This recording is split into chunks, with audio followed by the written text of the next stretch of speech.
Magandang araw po. I would like to share with you yung kalagay sa nasusulat dun sa John 10 verse 27. Ang sabi niya roon, "My sheep listen to my voice. I know them and they follow me." So, sabi niya, "Sheep listen to my voice. I know them and they follow me." So, gusto ko lang balikan yung the word na sheep. Ibig sabihin sa Tagalog is tupa. Bakit tayo hinahalin tulad ng Panginoon sa isang tupa? Bakit hindi sa leon na malakas na kaya niyang depensahan ng kanyang sarili, kayang lumapa ng mga kalaban, kayang pumatay? Bakit nga ba tayo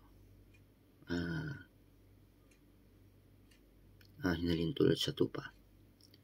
So, ano ba ang nature ng tupa? Alam niyo po ang tupa, noong unang panahon ng lumang tipan, yan po ang ginagamit sa tinatawag na offering. Sinusunog ito at ang usok ng pinagsunugan ay ito ang mabangong samyo sa harapan ng Diyos. At alam natin na noong araw, noong panahon yun, kung pabalikan natin ng Biblia, ang ino-offer doon ay ang pinakamaganda, without blemish. Ika nga, walang kapintasan. Yan ang ino-offer ng mga noong unang panahon. Pagka may depekto, hindi yan pipili. So, ang nature ng tupa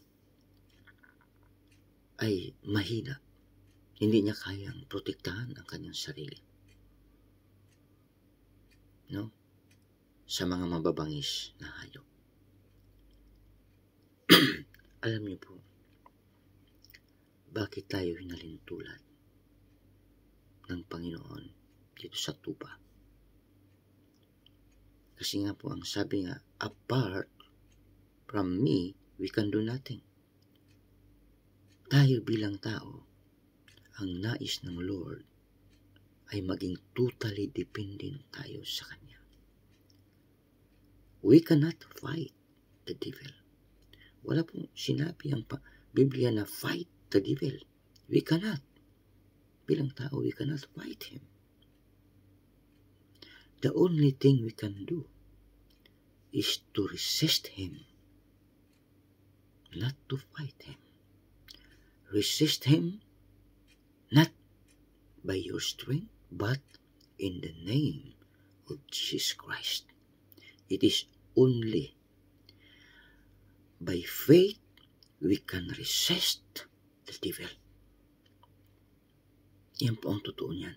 Wala po tayong kakayahan labanan ang masamang espiritu,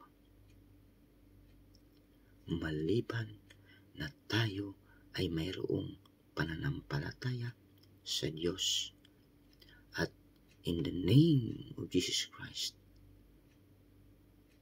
we can resist the devil and he will flee from us. Yan po ang totoo niyan. Kaya po, at yung sinasabi niya na they hear my voice. Alam niyo po, ang tinig o ang boses ng Diyos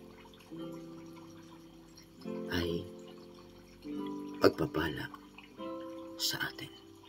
Ano nga ba? Pag pinag-usapan ang boses ng Diyos, yan ay ang kanyang mga salitang binibitawan nung siya'y nabubuhay pa. Nung sinabi niya na love your enemy, that is His voice. Respect your mother, that is His voice. So, Iyan po ang palatandaan na bilang tupa, dapat nakikinig tayo sa mga sinasabi ng Panginoon. Malinaw po, kagaya ng isang sanga, no? Kapag ito'y nahiwalay sa puno, ito'y walang kakayahang mamunga sapagkat nakahiwalay siya sa pinakapuno na siya nagbibigay ng lakas, ng sustansya para ang sanga ay magkaroon ng kakayahan na mamunga. Kaya po tayo magtaka na bakit inhalintulad tayo ng Diyos sa isang mahinang tupa. Kasi ang gusto niya ay total dependent on Him. Wala tayong kakayahan na mapagtagumpayan ang mga pagsubok, temptation, problema, spirit of depression, spirit of sadness, spirit of anger bilang tao po. Hindi natin po kaya. It is only by the grace of God na makayanan natin ito. Sa pamamagitan ng pananampalataya kay Jesucristo, through faith, doon natin makakayanan at malalagpasan ang mga problema natin sa buhay.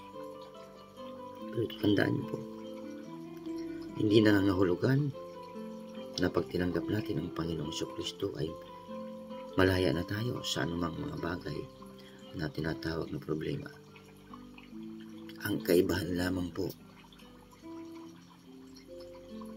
kung noon wala pa sa atin si Kristo, ay tayo lang ang lumalaban. Pero nung tinanggap natin ang Panginoong Jesucristo, kasama natin ang Diyos na humaharap sa problema. At sa bawat pagtatagumpay, ay kasama natin ang Diyos na nagtatagumpay.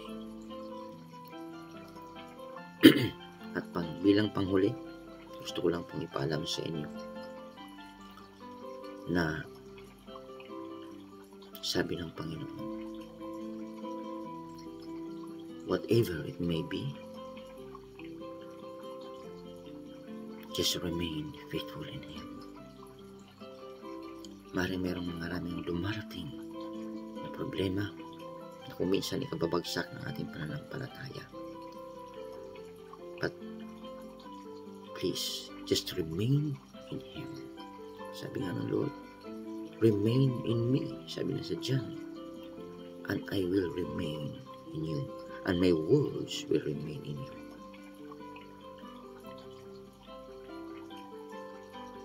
Mayroon man tayong pinagdaan ng mga pagsubok sa buhay sa mga panahon ito,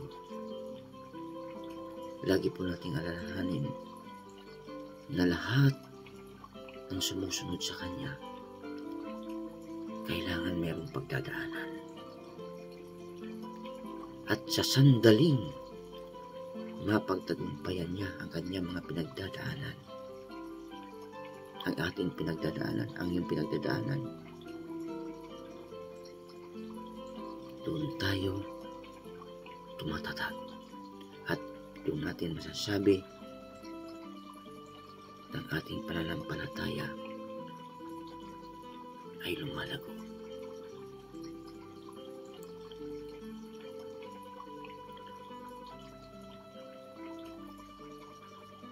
Share